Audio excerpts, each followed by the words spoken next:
Cloud.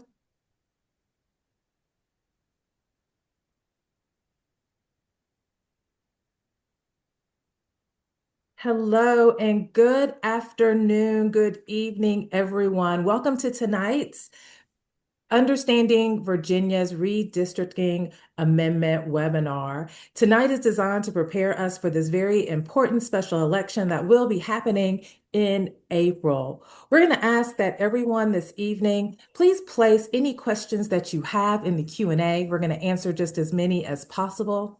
We are also recording this evening and we'll share the recording as well as all resources and important information with you tomorrow. So again, to everyone, welcome. And without further ado, I'd like to introduce you all to the president of the NAACP Virginia State Conference, Reverend Cozy Bailey. Thank you, Karen, and good evening, fellow Justice Warriors. It is good to see you all, and thank you for joining us this evening. You know, to all of you, I know you already know that the Commonwealth of Virginia has become a focal point for legal and legislative initiatives that further the cause of social justice. During the past 4 years, we've experienced an activist administration that attempted to enact policies that were in direct conflict with the progress that we have made in equity and opportunity, and that our state conference has helped to achieve. The Virginia State Conference has gained a reputation for never shrinking from a challenge to civil and human rights, and having the fortitude and staying power to achieve success and victory. Tonight, we're here to better understand an important tool and tactic needed to fend off possible efforts to suppress our votes and mute our voices. The redistricting amendment, for which we will be voting on in April, is the tool and the tactic that I'm talking about. So for the next 45 minutes, you'll receive an education from experts on this legislation so that we can be better informed voters and be more effective advocates. Again, thank you all for joining us. And I've asked you to join me in welcoming Mr. Dominic Whitehead, who is our National Chief of Field, Membership Growth, and Unit Sustainability, who has joined us this evening as well. Dom, over to you. Thank you so much, President Bailey. I will be brief. Good evening, Virginia NAACP State Conference. Thank you, President Bailey, Gayleen, and all the leaders who really brought this call together. I know you all are working closely there on the ground in Virginia directly on this major piece of not legislation, but proposed constitutional amendment as it relates to redistricting. As we know, we have been seeing, to President Bailey's point a moment ago, across the country, the attacks as it relates to both voting rights and redistricting in states. We have been seeing what the other side, we know NAACP is nonpartisan but not blind, but what the other side has been doing ahead of the midterm election cycle for this year. Excited to see the state of Virginia, my home state, oftentimes like to say, stepping in this moment, not only through legislation, but the grassroots efforts to ensure that Virginia voters, right, are represented in the right way and making sure that this amendment is passed in April. I'm so excited this evening to hear the conversation. The national office is going to be working very closely with the state conference and partners on the ground, pushing resources there in the state to ensure that we get out the vote and making sure that we're educating folks on this important ballot measure that is happening. So just thank you all for the work. Thank you to all of our partners. I see Tram, I see Corinne, and so many others, the congressman on, and just working lockstep with all the work that's already happened in Virginia. You all did it this past November. Let's do it again this April. I know we can do it, and we can make sure we continue to preserve and protect this democracy. I'll yield my time and kick it over to Gayleen, our regional vice president and statewide political action chair. Gayleen. Great. Thank you, Dom. And welcome, everyone. You know, this is very, very important. We are in historic times right now, and we all have an opportunity to be a part of history, and a history that the NAACP was based upon, and that's protecting our voting rights. And so pull out your pen and paper, and so that you can take notes. This is being recorded, but this is some very, very important information that you're getting ready to receive. And before we talk about the history of redistricting, I want to bring on my congressman, and who is the dean of the Congress in Virginia, the dean of Virginia, Congressman Bobby Scott. Well, thank you, Galen. I want to thank the NAACP for hosting this important discussion. Earlier last year, Texas responded to Donald Trump's demand that they just find them 5 seats, and they redistricted in the middle of the decade and essentially found him 5 seats. They went from there to Missouri, where they eliminated the district that Emanuel Cleaver represents, a member of the Congressional Black Caucus, and then to North Carolina to eliminate a seat represented by Don Davis, another member of the Congressional Black Caucus. They've gone all over the country just picking up seats by gerrymandering. California has responded. Now Virginia has to respond. We just can't let them pick up these seats and expect us to stand idly by. Now, this is just not politics. This is policy. Because last year, we said people think this thing started in Texas. It actually started in North Carolina 2 years ago when North Carolina redistricted in the middle of the decade during the presidential election and had a 7-7 congressional delegation. They elected 10 Republicans and 4 Democrats. At the time, they were electing a Democratic governor, lieutenant governor, and attorney general. At the time, they were electing a Democratic governor, lieutenant governor, and attorney general. Because of the gerrymandering, Republicans picked up 3 seats. Now, if Democrats had those 3 seats back, we would be in the majority because Republicans elected, including those 3, 220, Democrats 215. If we had those 3 seats back, we would be in control of the House 218 to 217. That has policy implications, starting with the fact that they never could have passed that big ugly bill where they took away your health care, SNAP benefits, provided tax cuts for the rich, and ran up major deficits. They also could not be running, ICE couldn't be running around doing what ICE is doing without coming to Congress and having it explained every day why they're shooting people, why they're arresting, why they're deporting citizens, and all of the other abuses, why they're going into people's houses without warrants, all the other abuses that they're getting away with not explaining. This has policy implications, and if they get away with 5 more seats here and 3 seats there and 2 seats there, we'll never catch up, and they'll win elections not by winning elections, but by stealing seats. It's going to be hard to have an intelligent discussion with these people because they don't recognize the concept of hypocrisy. Senator Ted Cruz was quoted as criticizing what Virginia is doing. Senator Ted Cruz from Texas, they started it. They gerrymandered 5 seats. We're only doing 4. And so if they don't understand how hypocritical it is for somebody from Texas to criticize it, you're not going to have an intelligent discussion. But it's critical that we get out and vote and pass the constitutional amendment so that we can respond to Donald Trump's power grab in Texas, North Carolina, Missouri, and they haven't finished yet. We need to make sure that we stand up for the idea of democracy and not let them just rig the election. We need to stand up, and that's why I'm so proud to be on the call with the NAACP, with Corinne Charles and others to make sure that we win this referendum in April. So thank you, Galen, for calling it, and thank you, President Bailey, for all that you do with the NAACP, and Delegate Nguyen, thank you for all that the General Assembly did in getting us to where we'll be in a couple of days with the referendum and with the lines being drawn.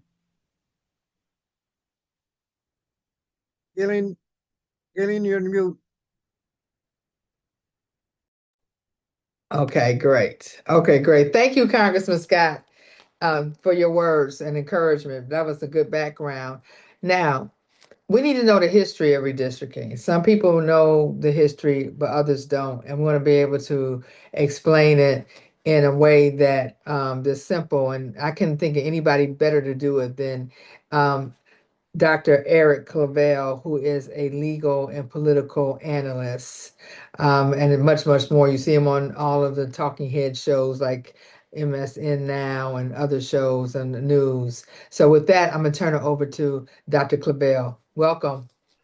Thank you so much, Gayleen. Also, President Bailey, Congressman Scott, and all of you who are part of the most important civil rights fighting organization in our country. We are at a very critical time. Again, Congressman, my good friend, and who I also call the smartest congressman on the Hill, because he actually reads the bills and just recalls himself like that, as opposed to writing letters to the other side of the house saying, please don't vote for this. I didn't read it. And he'll know what I'm talking about with that big, ugly bill that was passed. However, with that, when we hear the word redistricting, when we hear the word gerrymandering, it brings up a negative context, and rightfully so because of the history of redistricting and also gerrymandering in our country.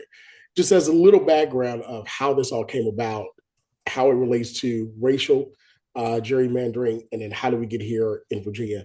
Of course, the Congressman mentioned our president and his action requesting additional seats, where seats were already drawn. However, because they could not win, they wanted to change the rules. And that's basically what gerrymandering is, for a bad purpose. So when we talk about gerrymandering, it gets its word all the way back in 1812 in Massachusetts under, at that time, Governor Eldridge Gerry, who actually changed up districts, finagled them in a way that they could keep power. And with that, a cartoonist, political cartoonist, basically drew a cartoon. You'll see it still today.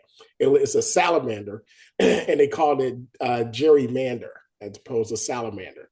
And that's pretty much the history of it when you talk about how it started. And then Virginia, always Virginia, we were part of the early parts of negative gerrymandering and redistricting for the purpose of keeping power for those who had power at the time. And when I mention those that had power at the time, keep in mind that African Americans did not receive, we received, of course, the ability to vote under men's suffrage back in the 1800s after slavery. And then, of course, after that, we looked at the amendment which gave women the right to vote. However, it wasn't until the Voting Rights Amendment that gave us the opportunity, the Voting Rights Act, that gave us the opportunity to fully participate without poll tax, without intimidation, without guessing how many jelly beans in the jelly jar, and all of this nonsense in order to suppress the right to vote. And that's what we're dealing with. The classic suppression of the right to vote in a different way. There are a few Supreme Court cases that are very important when we talk about gerrymandering, and more specifically, when we look at Miller versus Johnson, 1985, that dealt with racial gerrymandering, and also Thornburg versus Gingles in 86, when it dealt with minority vote dilution. Because a lot of times what ended up happening, as the congressman stated in this latest effort, when the Republican-led state houses drew maps, they diluted or eliminated African-American districts, which, of course, decreases the number of congressional Black caucus members in Congress. And we see that happening right now, right before our eyes, in Missouri, also in Texas, and in North Carolina. So when you take a look at what has taken place, of course, the president himself went to Greg Abbott in Texas last summer and said, hey, give me 5 more districts. Now this is not beside him, because remember, in the election, he asked Georgia for 11,000 and some odd extra votes to find them. So when you talk about a person that does not respect the rule of law, but makes it up to their advantage, we're seeing it right now happen to us in real time. So what has happened? Now, what takes place in redistricting itself? Every 10 years, we do something called the U.S. Census. The U.S. Census itself is the counting of people. It's accounting for commerce purposes. It's also accounting for purposes of public programs and appropriating dollars in the proper place so that we can help the people of the U.S. achieve their dreams and operate in our day-to-day society. but it's also for the purpose of voting. There are some states that gain population, some that lose. So at the end of every census, at the end of every 10 years, what happens is that we count ourselves, and then we distribute representatives throughout the country, more specifically congressional representatives in the House of Representatives. Of course, the Senate stays 2-2 because of how the Constitution is written. Every state gets 2 U.S. senators, no matter the size.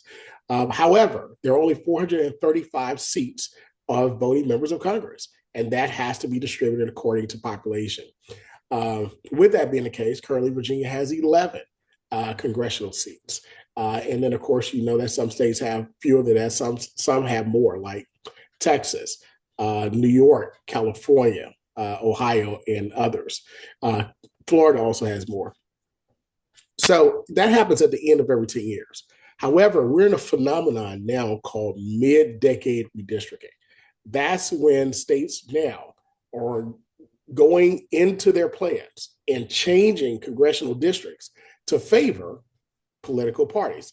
And of course, when we take a look at the history, when we take a look at the news, this was spearheaded solely by the president's request of Republican-led states in order to create more Republican-leaning districts because of low polling numbers, because of unpopularity of various policies that the White House is championing, and the Republican Congress are rubber stamping for the White House itself. And I say rubber stamping because, you know, if you talk to the congressman here, he'll tell you votes are not being taken. You know, questions can't be asked because you have a Speaker of the House that's not allowing it to come out of committee or allowing it to get to the floor. So when you have these, they're simply rubber stamping and not going through the proper process in order to pass these laws. Well, right now, based upon what is taking place with DOGE, based upon what is taking place with the elimination and the shrinking of our federal government and our foreign policy, just to name a few, we're finding that the American people do not like the policies that are coming through the White House, and they don't like what the Republican-led Congress is rubber stamping. Therefore, they are projected to lose in midterm elections. However, in order to not to lose, you can either change your policies or you can change the rules.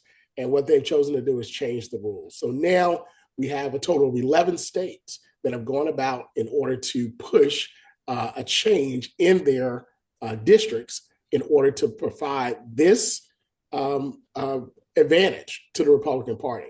Now, when we take a look at the states that started this, of course, as the congressman mentioned, Texas, North Carolina, Missouri, it was California that was next, that in retaliation of this started to change their districts in order to balance out the imbalance that was created mid-district by the Republican Party in Republican-led state houses at the behest of purely the leader of their party, and that's the president of the United States. That's the only reason why we're going through this process now. So when you look at the states that have either considered or started that process, look at Texas, and I'll go through a few quick numbers right now. Texas, 13 Democrats, 25 Republicans. California, 43 Democrats, 9 Republicans. Missouri, 2 Democrats, 6 Republicans. North Carolina, 10 Republicans, 4 Democrats. Ohio, currently 10 Republicans, 5 Democrats. Utah, 4 Republicans, 0 Democrats in that state. And Virginia, currently, we have 6 Democrats and 5 Republicans. Maryland, 7 Democrats, 1 Republican. New York, 19 Democrats, 7 Republicans. Florida, 20 Republicans, 8 Democrats. Louisiana, 4 Republicans, 2 Democrats. Indiana, 7 Republicans, 2 Democrats. Illinois, 14 Democrats and 3 Republicans. Kansas, 3 Republicans and 1 Democrat. In Colorado, 4 Republicans, 4 Democrats. And the states of, when you look at Washington, Nebraska, and then also Wisconsin, they are favored by Republicans as well, except for the state of Washington, 8 Democrats and 2 Republicans. Those are the states that have either started, proposed, or are considering mid-decade redistricting.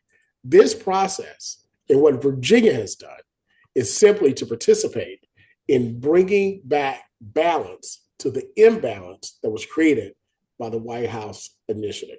So with that being the case, we have what has taken place in our state legislature is that the General Assembly, went through the proper process after being challenged through the courts in order to pass a new map of from 6-5 Democrat to Republican to now 10-1 Democrat leaning to 1 Republican. And of course, we have individuals here that will come up after me to talk more about those representative districts and how they're leaning and how they're positioned and the like. Currently, we know that we have 2 Congressional Black Caucus members in congressional districts. We have our Congressman Bobby Scott, and also Congresswoman Jennifer McClellan, who was the first Black woman African American to serve in the U.S. Congress in the history of the Commonwealth of Virginia. With this, we saw now that it was challenged. The General Assembly's actions were challenged by the Republicans in a district court that said that they basically didn't go through the proper process. The Supreme Court on appeal took it as a direct action because of the public importance of it.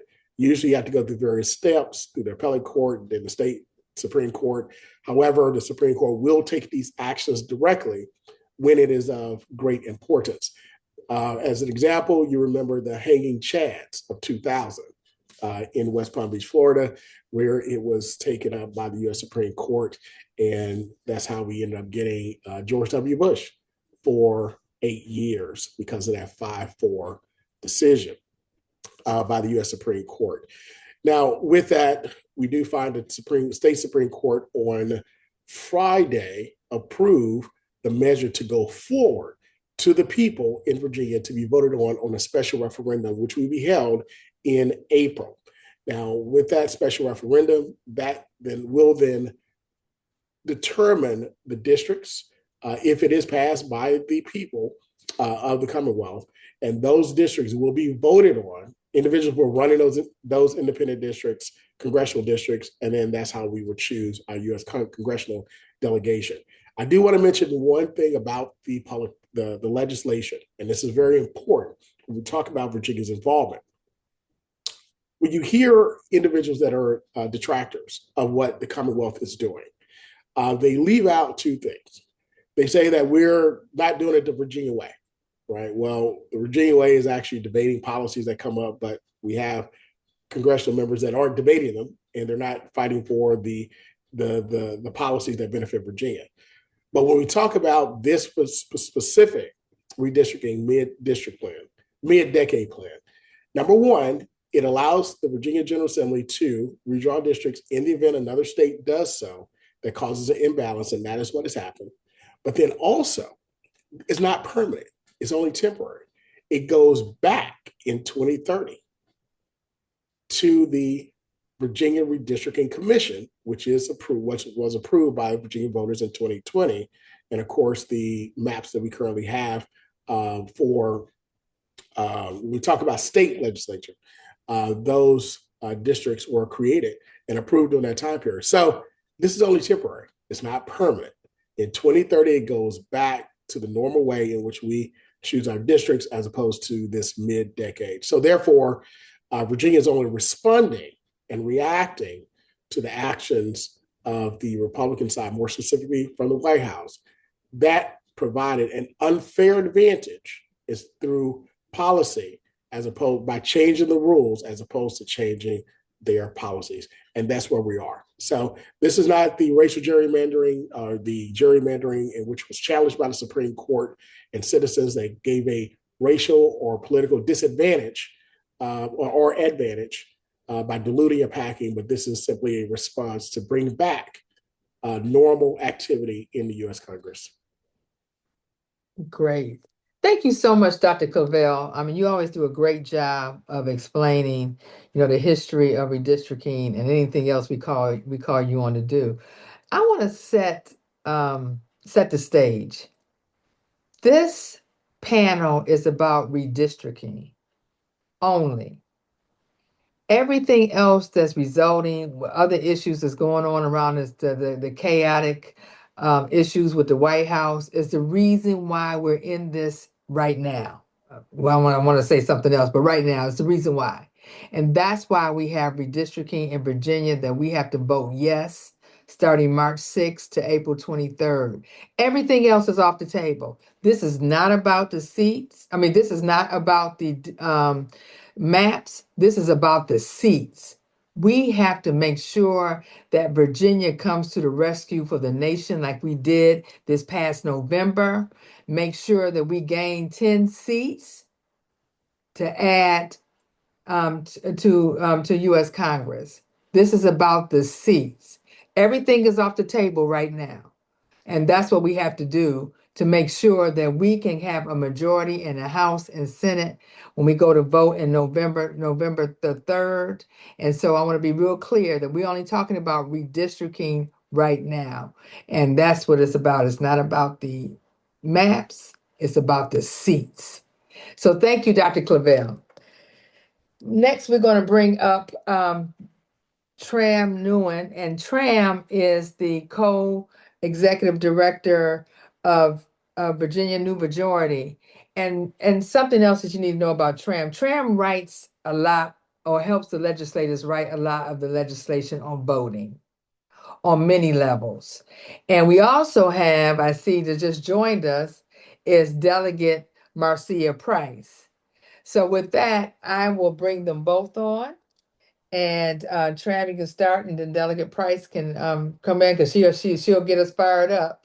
So with that, we'll let Tram set the stage, and then we'll let Delegate Price fire us up. All right. Well, that's actually great because I hate to follow Delegate Price. She's always a hard act to follow. Thank you, Dr. Clavell, for your explanation and just painting the landscape of how we are where we are today. I think I just want to go over and clarify some questions in terms of what the current state of play actually is, so that folks have a very clear understanding of where we are, and then I'm sure Delegate Price can do the cleanup because I might mess up in a couple of ways.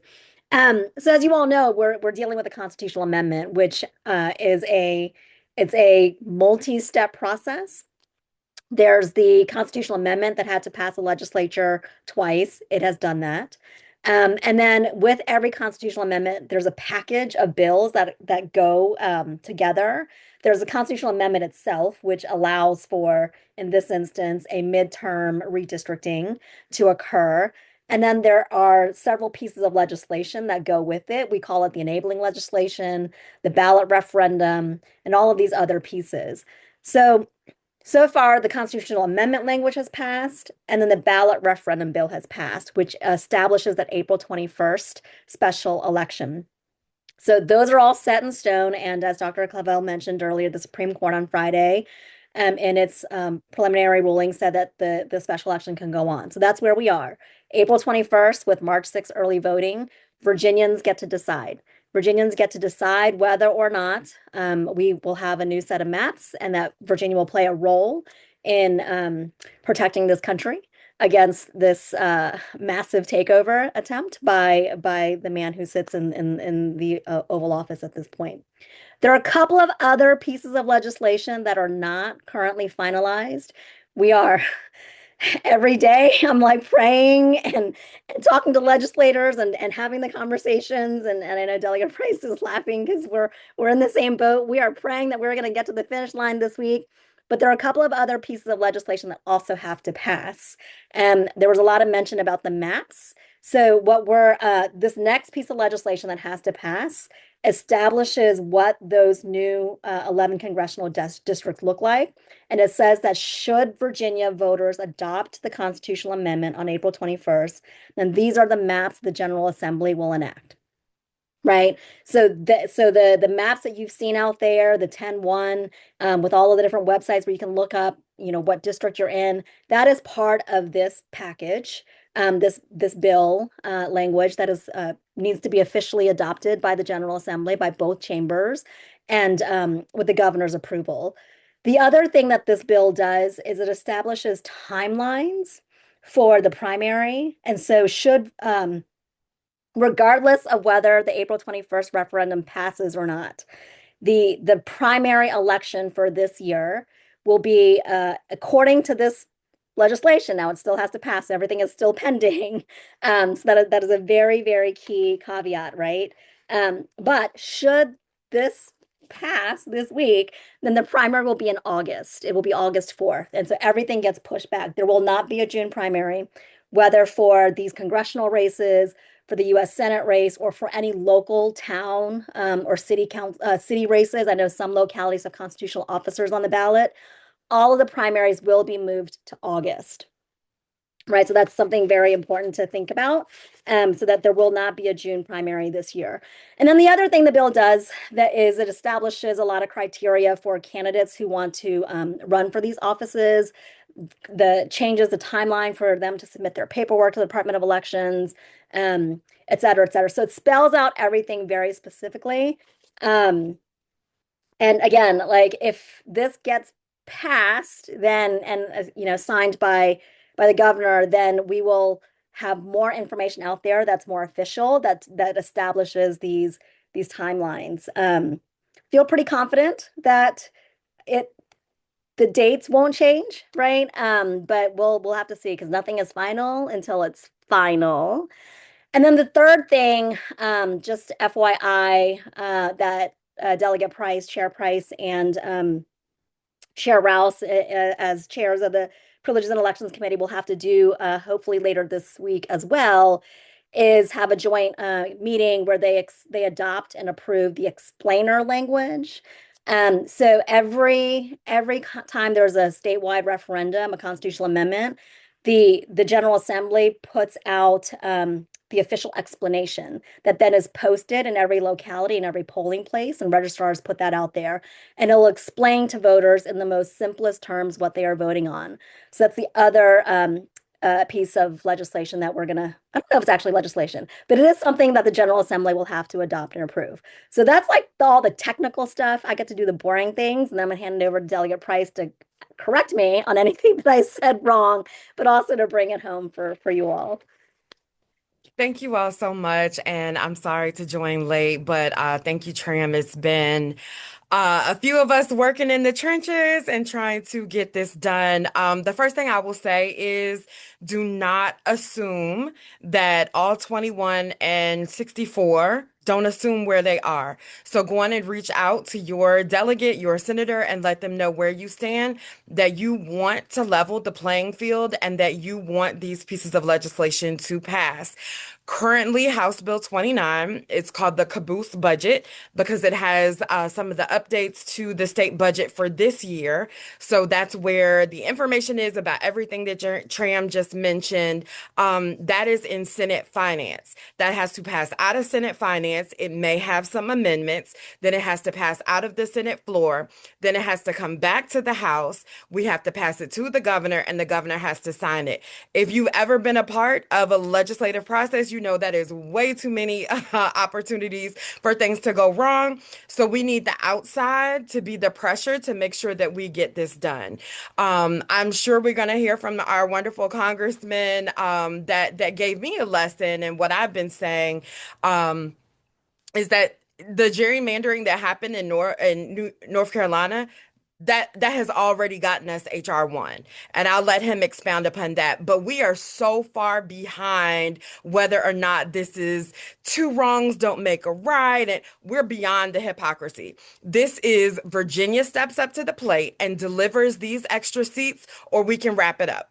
The NAACP can just wrap it up because there is no amount of civil rights activism or whatever that can happen if we do not get a majority in the House and Senate in DC that care about the issues that you care about. And so I need everybody to know it's really interesting to zoom in on a map and see what district are you in. But if you're zooming in on your house, you've already lost the plot. This is about saving the nation. the nation. This is our civil rights fight of our lifetimes if you were not around for the previous one. And if you weren't, tap back in because we need your wisdom to help lead us in this fight. So I would strongly suggest that you reach out to Democratic senators, Democratic delegates, make sure they know where you stand, that you want HB 29 to pass, and that you want the governor to sign it. The other thing that I'll say is that I would not assume where all Democrats fall. There were a lot of Democrats that for their own purposes rightfully supported the redistricting commission. Now, a lot of us on this call did not support this current redistricting commission, but we all supported fighting gerrymandering, right? We're in a whole different world than we were in 2020. Like, what is going on? People getting shot in the face, people getting shot in the back, our neighbors disappearing, and their lawyers and their families don't even know where they are. There is so much going on right now that really depends on our ability to level this playing field. So I'm excited. I can help answer any questions, but I really need y'all to know, we need to hear from y'all that y'all really support this. Y'all really want us to do it so that you can hold our feet to the fire. Great. Thank you so much. And I know it's going to be some questions, Tram and Delegate Sia Price. This is some good information. I know that there's a couple questions about issues in Chesapeake and Suffolk, and I recommend that you tap into your local branch. These issues have been addressed. I know they have collaboratively worked together. So talk to your local branch presidents about the issues that you have there. This right here, as Delegate Sia Price says, it is about Virginia saving the nation. It's about us because we have an election every year. So if you stay ready, you don't have to get ready. So that's what we have to do. We got to stay ready. And so this is so serious. This is not about the maps. This is about the seats. We are at a pivotal time in history, and we need everyone to focus. And that's what we really need to have. Thank you so much. So with that, and stay on too, because we're going to have questions. We're going to bring everybody back on for our questions. I know that our next one we're going to have is Virginians for Fair Elections. This is a nonpartisan campaign for redistricting, on voting yes for redistricting. There's a lot of other organizations out here that have similar names, and they have gerrymandering in their names, and they're trying to turn us around. You remember that old song, "You're not going to turn us around"? Well, we can't be turned around. We got to stay focused on this campaign, Virginians for Fair Elections. And I'm going to bring on Corinne Charles Dongo, who's the campaign manager for Virginians for Fair Elections. Welcome, Corinne. Thank you, Gayleen, and thank you to all the panelists that have gone before me because you guys really set me up. Thank you to my old boss, Congressman Scott, who definitely helped me get to where I am, but also is always looking out and help set the the field of what we're talking about here. We have talked about the history. We've talked about the legislation. Thank you, Delegate Price, for all the work you've done in front of the scenes and behind the scenes to get us to even be able to have this moment right now. And I want to take just 2 minutes not to gloss over that.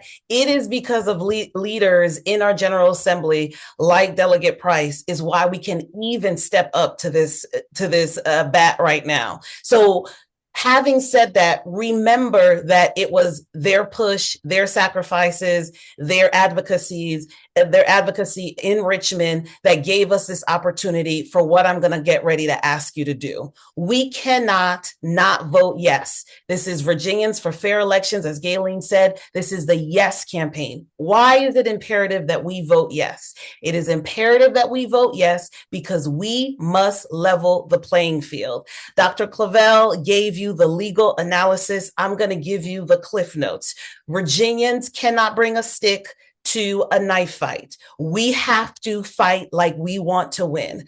And everything that has been said by Congressman Scott about the policies that have been detrimental to us are as a result of the playing field being rigged against us. And now we have an opportunity to meaningfully step up and say enough. We're not going to allow our country to go down this path anymore. One of the things Senator Kaine said to me is that on January 6th, when he was in the Capitol, when the Capitol was being attacked, it was Virginia National Guards that came and saved democracy on January 6th. Well, guess what? It's Virginians again that are going to save democracy again. So here's what I need you to do. Number one, you've gained a lot of information today. Don't save it and keep it to yourself. Everywhere you go, every conversation from this moment forward, all the way until April 21st, you have to tell your neighbor, tell your friend, tell your boo thing, tell the one you talk to, tell the one you don't talk to, that April 21st, there's a special election coming up and we have to get out and vote. So many people have gone before us who sacrificed for us to have an opportunity to have a say in redistricting, and we cannot let them down. So number one, again, talk about redistricting coming up. You are able to start voting from March 6th, early vote, all the way to April 21st. Number two, get involved in the stuff that you'll get tomorrow from Karen. I will send links and toolkits of how you can meaningfully get involved. You can get involved by knocking on doors. You can do social media toolkits. You can have a presentation of when you want to talk about this, talking points of what to say. Meaningfully get involved. And finally, make it your mission that you are going to get 20 people that you're going to ensure are going with you to the polls and have voted.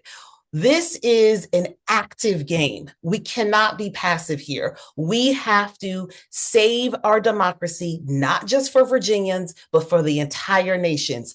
Everybody has to participate. Nobody can sit on the bench in this one. We are all in because it is about all of us and it's about our future. So those are the marching orders. We'll have more information in writing in the follow-up email that you get from Karen tomorrow, and we'll make sure that you have all the contact information for Virginians for fair election. We are the Yes campaign. Yes is the only answer to this so that we could continue to keep a democracy for ourselves and for our future. Thank you for having me.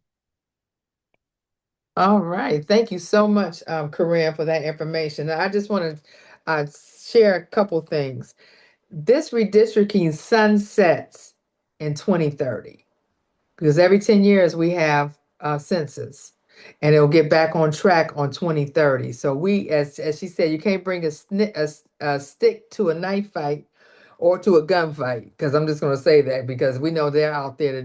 We know they're out there, and we want to make sure that we fight the right way by using our vote. And so, as I said before, this is not about maps.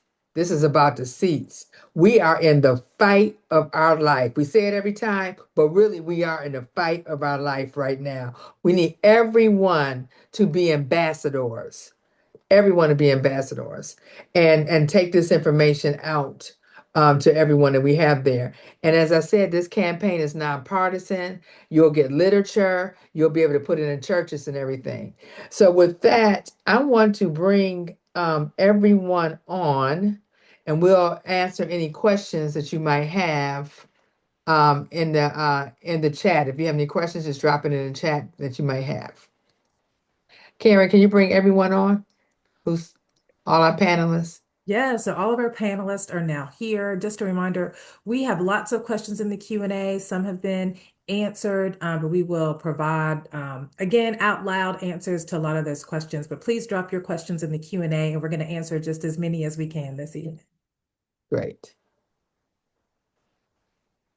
And Karen, do you see any questions? I don't see all our panelists, I think.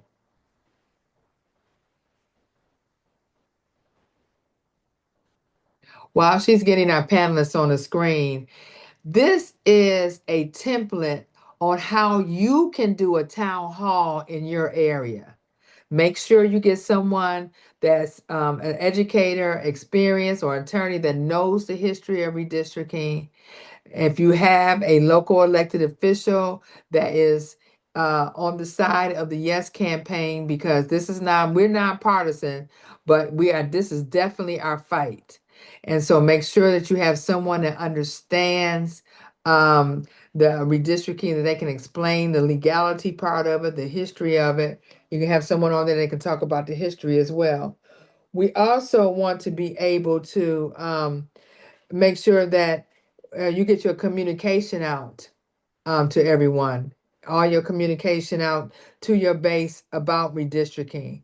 And on March the 6th is the first day of early voting.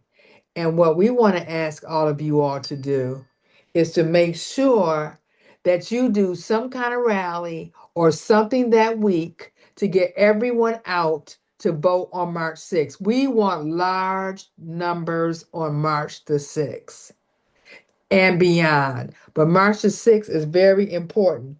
Early vote is our strength. And we got to make sure that we turn out to vote for early vote. And we keep it simple. This is about our kitchen table. This is about our lives. We see all the chaos that's been going on from the White House. And this is the only way that we can fight back is with our vote. And we're going to start on March 6th. And I want everyone to start your town halls now, have a rally or something that week, and march people to the polls on March the 6th. All right, Karen, I'm going to turn it over to you. Any questions in the chat? So I'm going to address some of the questions that are in the Q&A. And one repeated question is asking whether or not this measure is temporary or permanent. So I will defer to whoever would like to answer that question first. Yeah, Karen, we can't see everyone on the screen. We can. Our Oh, you panelists, can? yes, Okay, the audience good. can Okay. see everyone's Okay. beautiful smiling faces. Okay, good. It's Okay. absolutely temporary. It was written so that this is only to respond to right now. So the Redistricting Commission, no matter how you feel about it, that will come back for the 2030 census and for the 2031 redistricting. So that is what we mean by temporary. And it's in the ballot language itself that voters will read.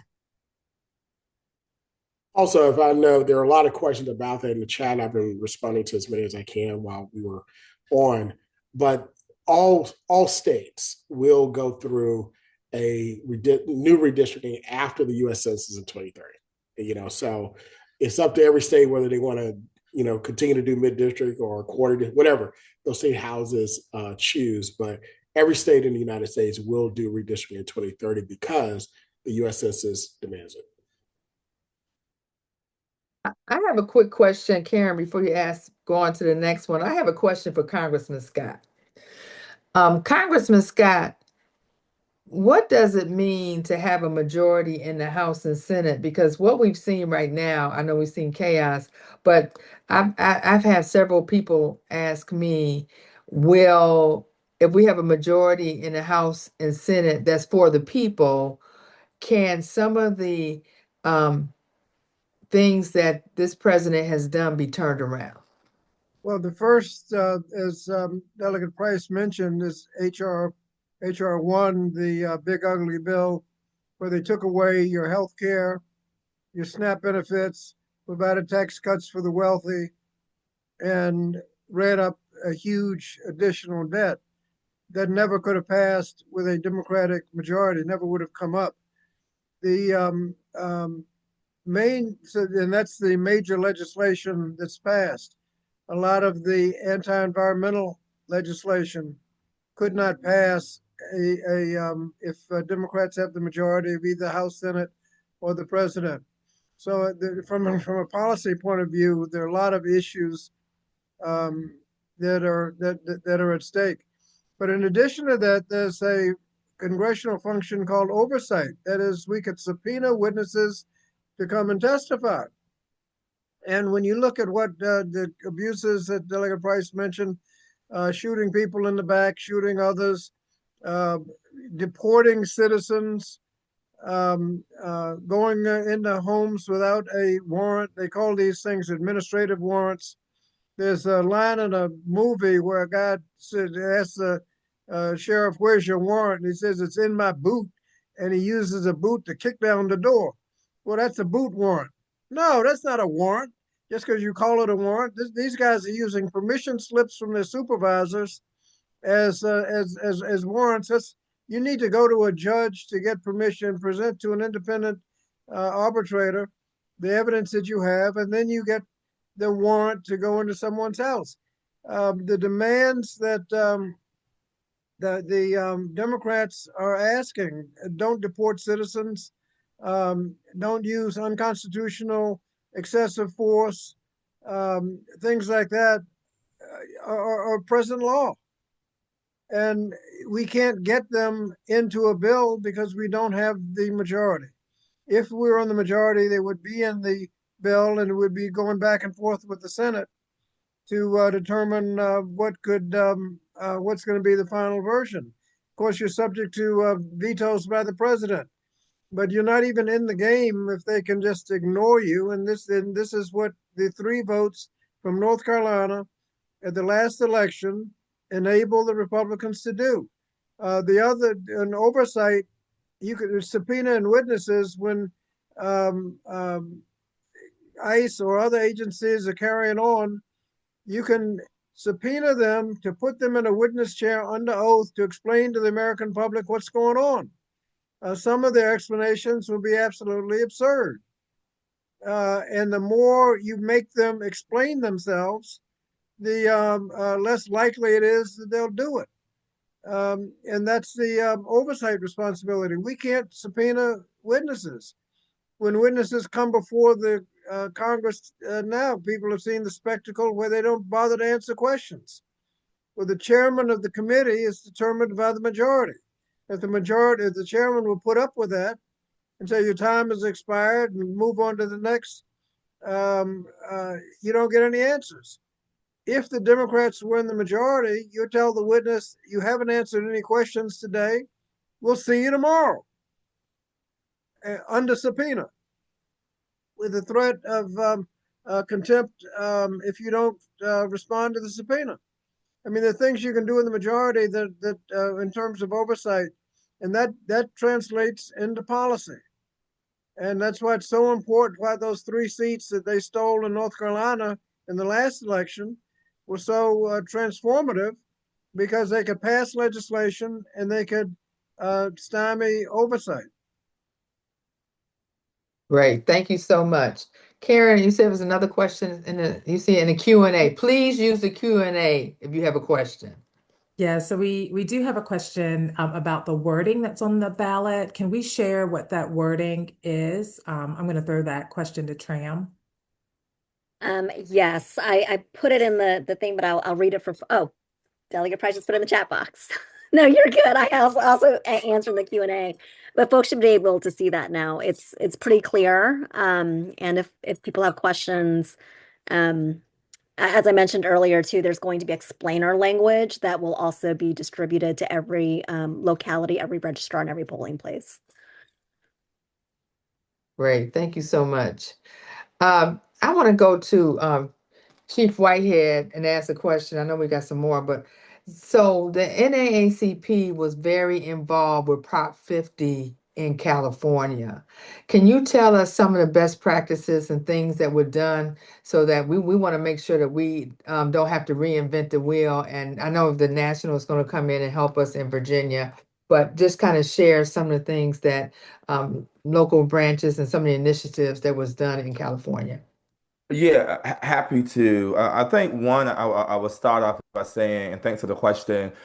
You all, the units on the call, so I know we have a lot of our unit leaders on the call. NAACP is a trusted messenger in community, especially with something that's so important like this, and with a very, very short window like this, and with language and all of the different messaging that will happen around this. One of the things that we did, similar to Virginia's for Fair Elections, Corinne, we worked very closely with the California team, the state conference, their 9 units, to make sure our language was very clear, it was correct, it was right.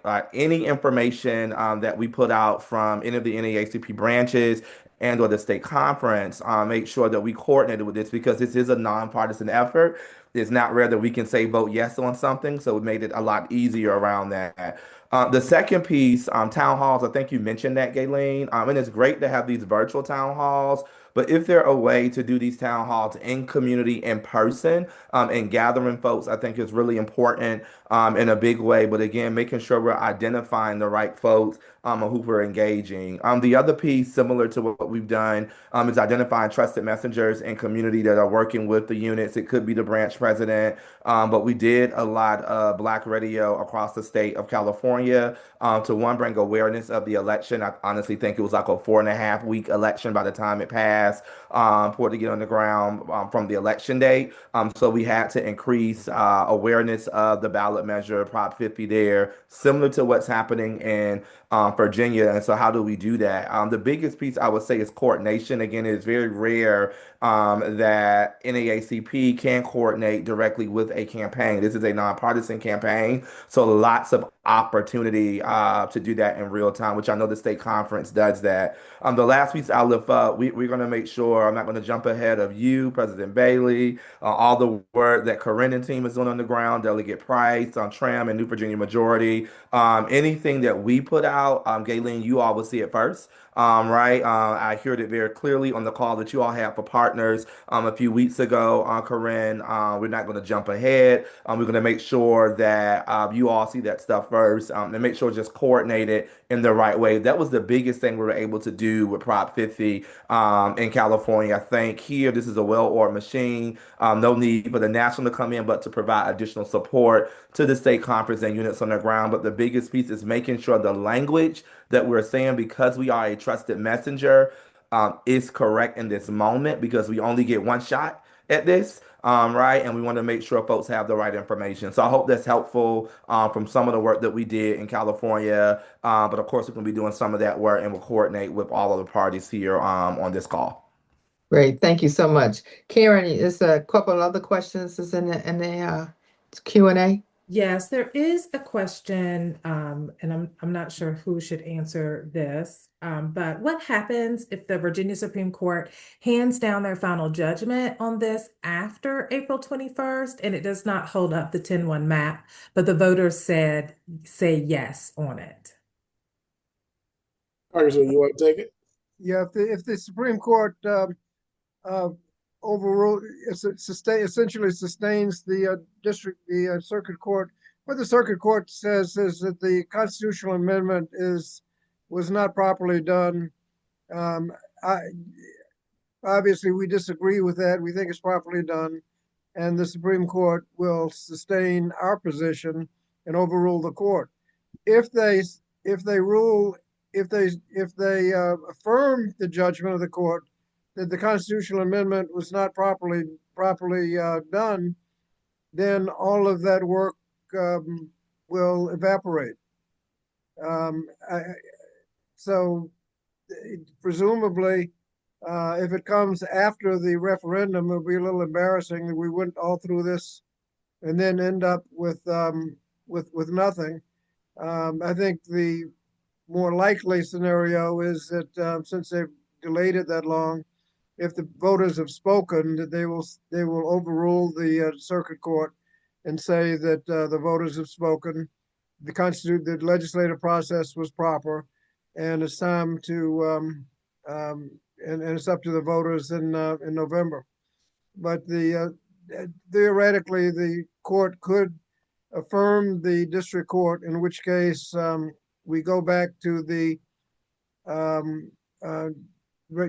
old districts with the new timeline. Great, thank you. Karen, is there any more Q&A?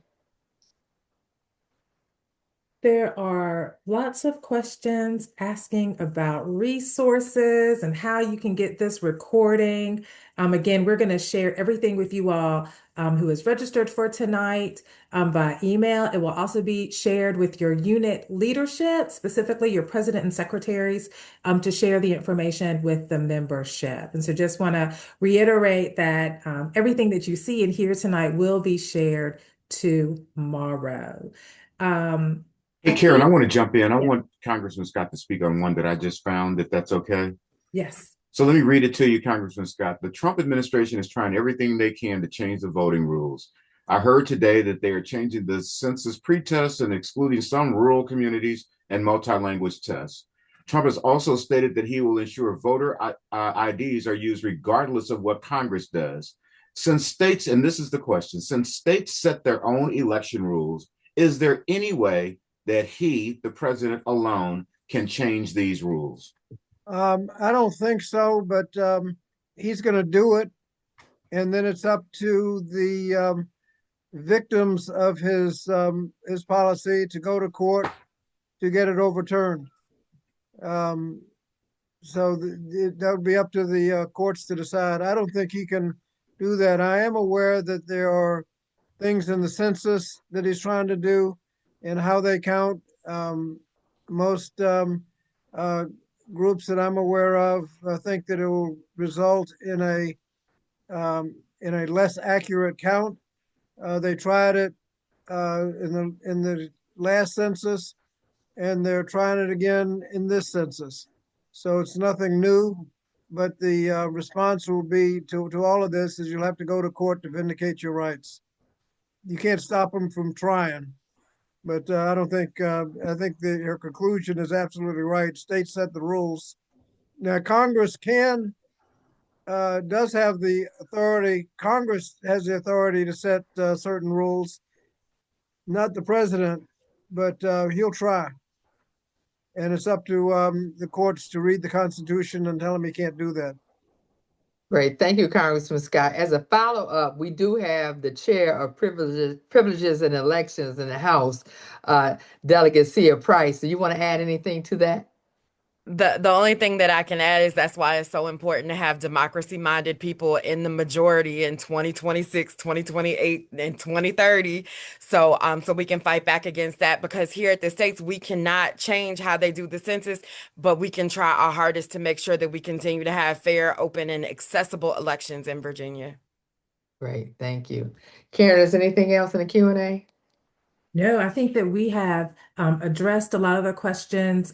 Part of tomorrow's follow-up, we will also have some of the answers to the questions, like a FAQ. So I think our panelists have done just a phenomenal job of getting us ready for this election that will happen on April the 21st.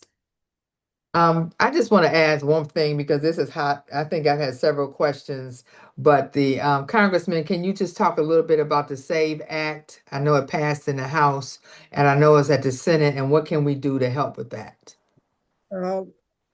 I think it's basically it's a very restrictive voter registration, voter suppression document. They did make one, frankly, very significant change, and that is that you have to prove your citizenship, and so you have to prove that usually you get a birth certificate, and you have to prove that you are the person that's on the birth certificate, and so you come up with your driver's license, and if you are a married woman who changed her name at marriage, your married name isn't going to be the same as your birth certificate. Listening to the Republicans, they didn't care, but I think they figured they changed it so instead of having to prove some kind of way that you're the same person on the birth certificate, you can sign an affidavit that you're the same person. That is a lot easier than trying to figure out some legal way of doing it. But basically, going through all of that, people are going to have to come up with a lot more documentation than they have to today. It'd be a lot more expensive process, and that is the purpose, making voter registration more difficult. How you register by mail showing all that documentation. I don't know, and I don't think they care. But thankfully, I don't see any way that they can get past the filibuster in the Senate. They may try some mechanism where you don't need 60 votes. They may try to figure out a 51 vote strategy. I'm not aware of one that's available right now. So I think so long as the Democrats stay reasonably tight, that it has no chance in the Senate. Great, thank you so much. There are several questions about materials and messaging and yard signs, which is always something. So I'm going to turn that over to Corinne and Dominique. I know Dominique's going to help us with messaging, but Dominique can tell us some of the things that they did out in Prop 50 in California. But Corinne, can you tell us what's going to be available?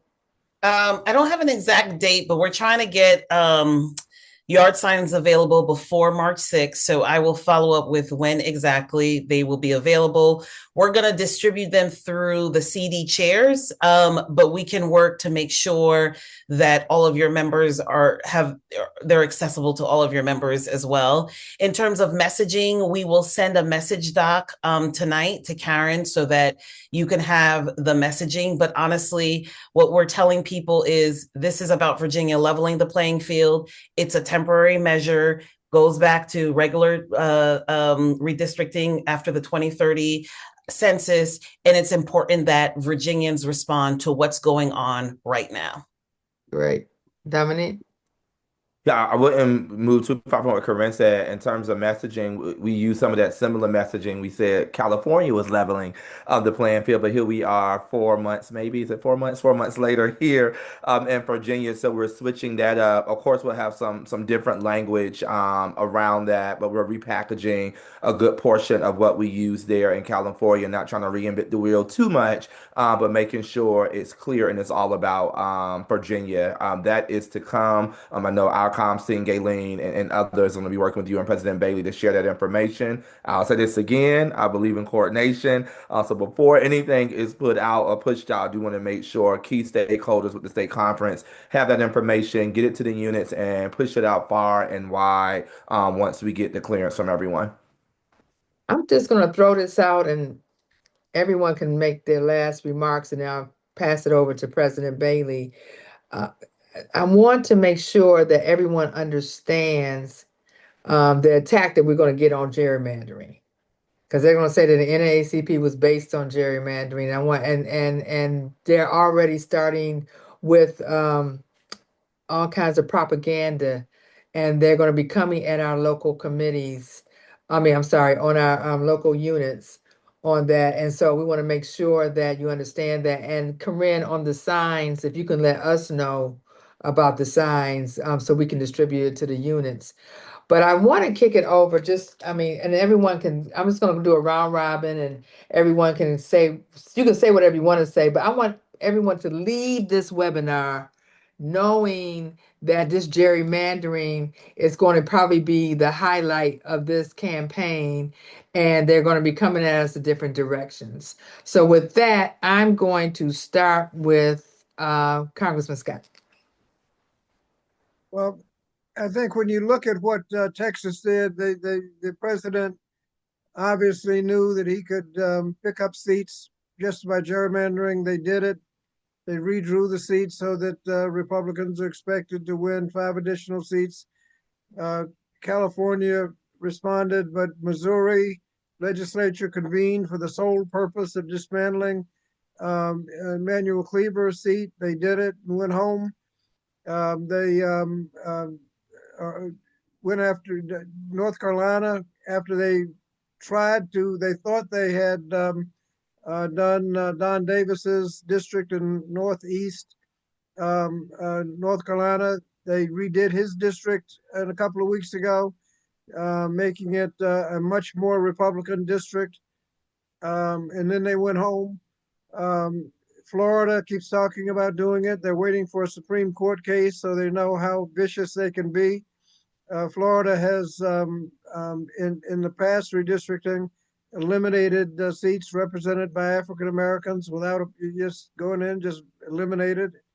And so they're waiting for the Supreme Court case from Louisiana to determine what their flexibility may be. So there are a lot of cases. This involves policy, as as I said before. If you vote in favor of this amendment, you'll be voting in favor of healthcare. You'll be voting in favor of nutrition. You'll be voting in favor of oversight of ICE. This has policy implications, not just political. Great, thank you. Dr. Clavell? Once again, I want to say thank you so much for holding this very informative and important forum. But it's going to take advocacy. I echo everything that Congressman stated. It's going to take advocacy and explaining to everyone the importance of what Virginia is doing and why it's not creating a wrong, but it's simply rewriting a wrong. All right, Tram. I mean, I'll keep it kind of simple. I mean, we are in a backsliding democracy. Like that is the reality of where we are right now. We can't play by the same rules and just assume that we're going to have a good outcome. We need to have every tool in our toolbox, and this is one of the tools that we have to fight back to make sure that we are doing everything we can to save our country. And so like this is an absolute necessary. Like this is an absolute necessity that we pass this constitutional amendment on April 21st and we keep it moving, because if we don't, I can't contemplate the if we don't part, because it's really freaking scary. Great, thank you. Corinne? To echo Tram, we owe it to the people who bled for us to get here, for us to have this democracy. I owe it to my parents. This is personal to me. My parents worked really hard. My mother lost half her finger in a factory so that we could have a better life. And so we owe it to the next generation. We owe it to our nieces and nephews, our children, our neighbors' kids. We owe it. This fight, we owe so many people. So we have to step up and just fight for our democracy. That's what this is about. Great, thank you. Dominique? Thanks, Gayleen. I'll echo what everyone said. I'll keep this brief. I want to say Delegate Price might have said it earlier. This is our moment. This is the time now. If there was no other moment, the moment is now to fight back. They have shown us, they have told us, they are doing it, they are saying it, what they were going to do to us. And so this is the moment that we need to fight back now. And so we got to do it all. Don't leave anything on the field. Fight back, push back, and save this democracy. Great, thank you. And Delegate Price? Yeah, I would just say we saw what our brothers and sisters did in Minneapolis. We see what our brothers and sisters in Chicago, New York, and DC are having to go through. We're not even asking you to go on the streets. We're asking you to go to the ballot box, right? And just bring some friends with you. We already know how to do this. And so we just need to do it in April, in August, and November, and really take this back and make sure that the trajectory of our nation is something that we would be proud of. And so when history looks back on 2026 and we have to say to our grandkids, this is what I did or what I didn't do, I'm going to say I was in the fight, and I hope you will be able to say that too. Great, thank you so much. And before I pass it over to President Bailey, I want to say this, as again, we are all ambassadors. We're going to be voting all year round, y'all. We're going to be voting once this other bill gets passed. I mean, we'll be starting voting March 6th. We're going to, that is a true thing. And we're going to start talking about it now. Everyone can do town halls, whether it's virtual or in person, and people are ready. At the beginning of the year in January, I said that when people who voted for this president, when they wake up, they're going to realize they thought they were on a different list and they realize they're on the same list as us. And we're seeing it in red areas where we have progressives that are winning on a local level and state level. They're taking seats. And the same thing is going to happen in Virginia. So we need to not only talk to our members, but we need to also talk to independents and other folks who may not align with us, but they are experiencing the same thing that we are experiencing. And so I also want to be able to say is that, so have your town halls, have your rallies. Let's make March 6th a big voting day like we did an early vote in September. And so with that being said, one last thing I do want to say is that be positive. Don't get into arguments, don't fight or whatever. We have one mission. Just one mission is to turn out to vote. Because I said this earlier to our president. I said that don't guess, vote yes. That's all you need to say. Don't guess, vote yes. And that's what we need to say. This is not about the maps. This is about the seats. We have got to make sure that we put a muzzle on what's happening in the White House right now. So thank you all for being on right now. And I'm going to turn it over to our president, Bailey. Thank you, Gayleen, and thank you to all the panelists who took some time out on this evening, a Sunday evening, the day after Valentine's Day, to come together to speak to us on this very, very important issue. People, look, make no mistake. As you have heard tonight, and as you already knew, Virginia is once again on the front lines of the battle to retain and improve our democracy. What we do here this year will have a ripple effect. You see, our singular positive action will reverberate nationally, and it will play a key role in the battle to maintain free and fair elections. The NAACP has always led the way with our strong nonpartisan voice, and once again, the nation needs us to live up to our legacy of strategic advocacy and decisive tactical action. As Gayleen said, beginning with that early vote on March the 6th, like never before, we must vote our best interest, and that means voting yes. Freedom fighters, let's stay fired up.